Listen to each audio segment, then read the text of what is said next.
Join us in this 5-part video series where we explore North Cheyenne Canyon. We're going to start here at the bottom on the lower Columbine Trail, which is hidden behind this house, the historic Strathmore home.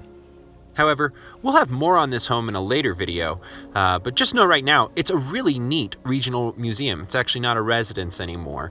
Lots of hands-on exhibits, great if you have kids, and it sets the tone for everything you're going to see in this canyon. The lower Columbine Trail is a lightly trafficked 2.2-mile out and back trail. It's the very first trail you're going to hit in the park, but it's littered with these interesting structures. Most of these structures date back to the early 1900s. They range from pump houses to residence for caretakers, and they supported a lock and dam system. This dam system has long since failed and been replaced by this, natural beaver dams. I mean, rather than mitigate it with man-made structures, we now just let the beavers do it, Here and there they might make a mistake, goof up a log there, make a spill here or there, but it's much more affordable to let the beavers do what they do naturally, and periodically maybe mitigate or clean up some mistakes they've made, than it would have been to have people up here maintaining a lock and dam system, like that structure was used for.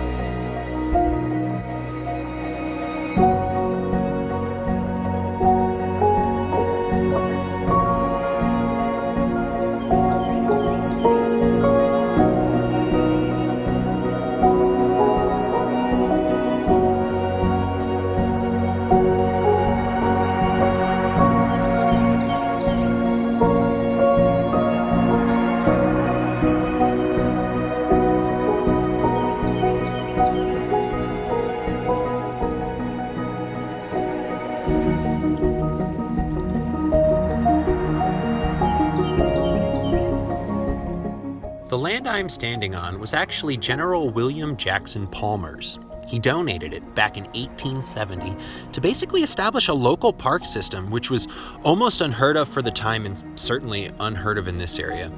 What we're looking at here is a spillway, and this was a part of a lock and dam system and leveeing system that really went almost all the way up this canyon at one point in time. But I'm not out here to necessarily find this. I'm trying to find two things: the control box to the levee system, and the foundation to the caretaker's home that burnt down at some point in the 60s. You see, the building we saw in the beginning was actually a reconstructed home. It was reconstructed in the 1990s. But, somewhere out here, there was a couple structures that were used for storage, as well as the caretaker's original home, and it should be somewhere along the Columbine Trail here. In fact, here I'm happening upon what I believe is a storage area. And you can see, there's beavers doing some fresh cuts right there. There's a retention wall here. And really, this whole area has gone back to nature. This is some sort of foundation. Does not look like it's part of the lock or levee system. But it does not look big enough to be a residence. I'd imagine this was one of the storage structures. And to be honest, despite everything I've read and looked into about the area, I really didn't find anything that I thought looked large enough to have been a residence, except maybe potentially this, but it's half submerged underground, has a sloped roof. More likely this was an ice house for storing meat than a residence. Interestingly, what we're about to cross here is the first automobile bridge built in the park. It was actually built in 1914. It's now a pedestrian bridge. It was the first in a series of bridges that were completed in 1917 when they first allowed automobiles into the canyon. Before that, it was tourist wagons that were pulled by mule or horse.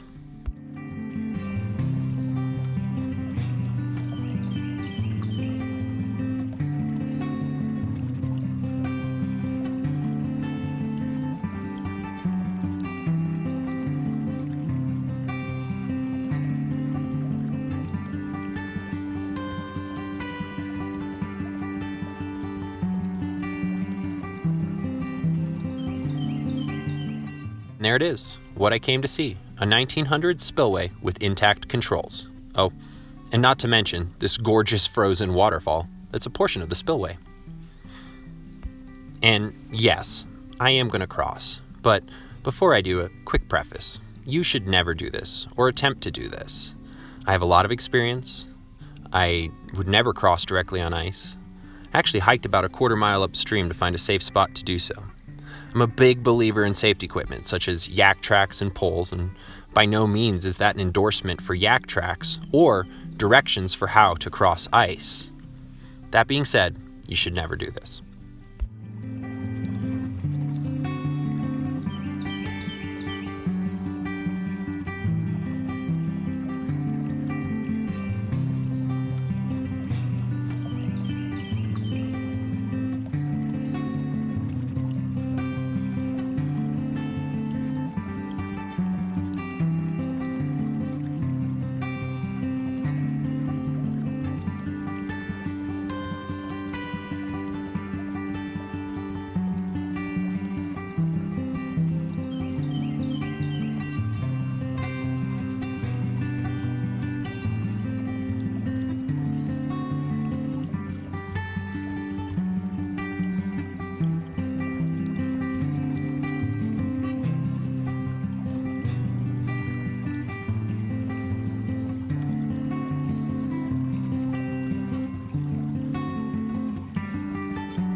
Now, under all those layers of ice is what remains of the dam and levee system. You can see it actually serves as a really good watering hole. In fact, there is some raccoon prints right there.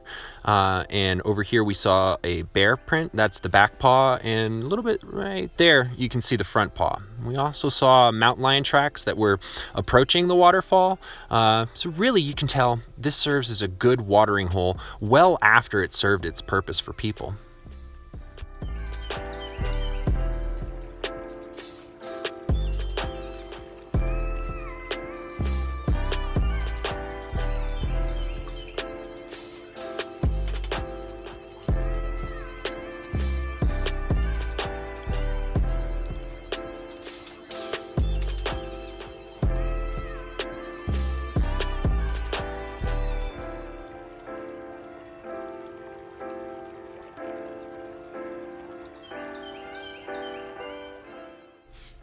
So I'm very gingerly making my way over here. I want to stay on this wall because, well, clearly on the right-hand side, I'll fall right into the creek. Be rather cold. But on the left-hand side, if this is the type of spillway I assume it is, water used to flow through there. And we don't know how stable those leaves are. So I'm going to stay kind of straddling this wall until I can get back there. Yeah, here's where, once that overflow, once they had, you know, let's say it was summertime and they had some excess water, they could release it here and also store it as well. And so this is the spillway that it would come out of. Really, the only way to get here would have been like horseback or maybe by mule and definitely by foot. But these guys, this is what they would come up here to control. You've got these big iron, see if I can. There we go. Big iron deals here that would kind of keep people from getting at these controls that you could spin with a wrench. And then in this case, let the water out this spillway. On this, there's the other one. So this one, which has the end of what was a ladder at one point still there, someone would climb up to oftentimes because this pit would be so open at that time. You can see where one piece of those bars would have went. The other would have went down somewhere in here. There, you can feel it. You can't really see it on the camera though. Anyhow, that's how they would have let water into this spillway. What they've done is covered it all with dirt to protect people, kids, from collapse and things of that effect. And actually, right over here, this is a pretty serious door. This is probably the entrance to the pit. Yeah, that's a serious door.